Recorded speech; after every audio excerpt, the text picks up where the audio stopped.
Welcome to Cornerstone Horsemanship. I'm Greta Cummings. And I'm Sheri Billings. And on this episode of our Tuesday Tips, we're going to answer the question, should you buy your own horse? Good question. So when you buy your own horse, obviously you already have acreage. And then if you have an acreage, does it have enough land on it? Mm-hmm. It takes about an acre and a half per horse to graze. And then and then you have hay and feed and everything on top of it. But there's a lot of details about owning your own horse. Mm-hmm. Taking care of the horse is a huge responsibility. Like you said, there's housing the horse, mm-hmm. there's feeding the horse, mm-hmm. there's the routine maintenance of the horse with the farrier and the vet, mm-hmm. as well as keeping up on their training. Mm-hmm. That's a huge part of having your own horse. So let's step back a little bit on mm-hmm. taking care of them. So it is, 18 degrees out today? Something like that. We're sitting in front of a nice, cozy little fire that my husband built. But you know what? I still have to go out and feed my horse. Yeah. And I still have to slip and slide back out there. And I only have 2 here. Greta has a whole herd. Mm-hmm. And her herd she maintains for her students. I mean, this is the best benefit I found out in this last year working with Greta is people can come in and ride a schooled horse, and your husband has a quote.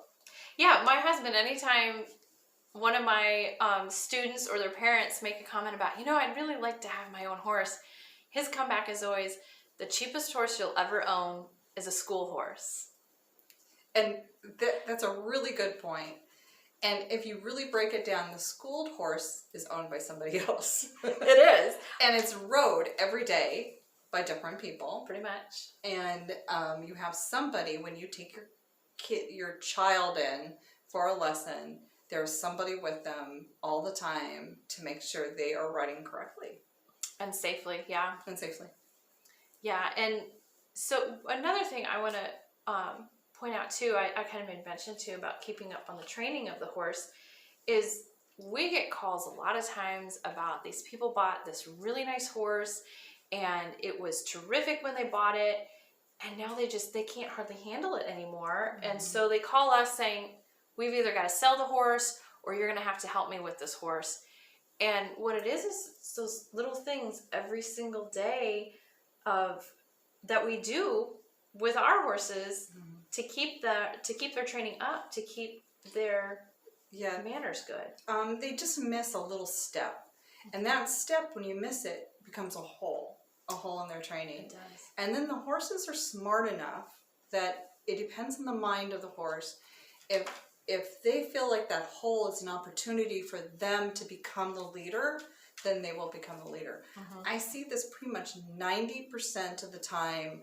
The horses that I work with, either a client or they come to me and they go, here, I'm selling this horse, will you finish it off to be sold?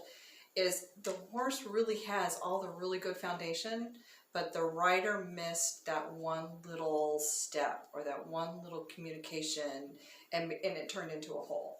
It does, and the important thing, you pegged it, is that horse is smart enough to recognize an opportunity where mm-hmm. you're not being leader, so they say, I'm going to be leader, and they do that for their own well-being.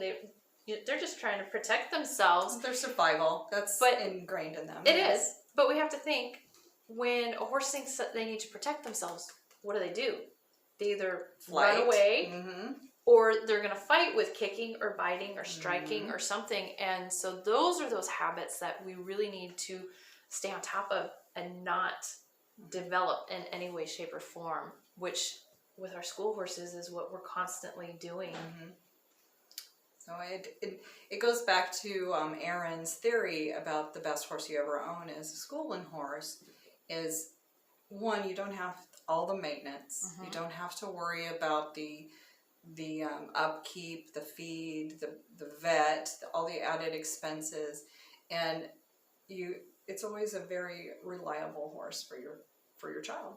It is, and really, if yourself or your child loses interest, you just walk away. And that's a big one. I don't know if any of you out there, any of you parents out there have seen this, as their kids get really wrapped up in a theory that this is their next, maybe piano, guitar, a sporting event. Horses are the same way. And then my parents, I remember when they bought me my first horse, they made sure it was a very cheap one. They didn't even buy me any gear. They didn't buy a saddle, a halter, or nothing. And thinking that it was a fad. I'm in my 50s now. That fad never went away. It didn't, but we are a bit of a rare breed. Yes. But then there's the other side of the pendulum where they really want to buy their first horse. And there's something that you provide as a help to those parents that aren't as educated into the horses. And the horse assessment is what you're talking about. Yes, I'm sorry, I'm stumbling all over myself. Okay. But this horse assessment is something that I'm new to, but it's a great, can you... Yeah, so with the horse assessment, we've come up with some things. I learned a lot when I worked with Richard Shrake that he uses, and that I've learned over the years too, that you can go and you can kind of read a horse, read that horse's temperament, their personality, their trainability, and even their tolerance. Are they going to tolerate a person that makes a lot of mistakes? And just to help people find that right fit. The fit is very important. You can take a very well-broke horse, bring it home, and after a week or two realize I have too much horse. Yeah, or I don't have enough horse, or I'm having a communication problem with it. And so we want to catch that before it gets brought home. Exactly, and that's exactly what we try and do. So...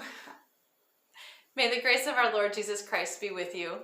And the horses you ride. From our barn to yours.